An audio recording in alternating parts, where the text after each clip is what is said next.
Hello friends, welcome to our YouTube channel. In this video I'm going to show you how you can enable side panel to power off screenshot multi-purpose panel, how you can enable it in your Motorola smartphone. Before watching this video, if you have not subscribed to our YouTube channel, then subscribe it and like our video.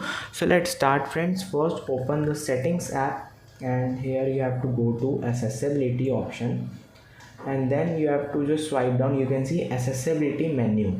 Press allow OK, and then you see this shortcut. When you just click on it, you can see there are lots of type of things like screenshot. When you just tap on it, it takes screenshot, notification, quick settings, lock screen is when you just click on it, it automatically shuts down before any of the power button. Volume down, volume up, like you can see. Accessibility settings, this is how you can do things.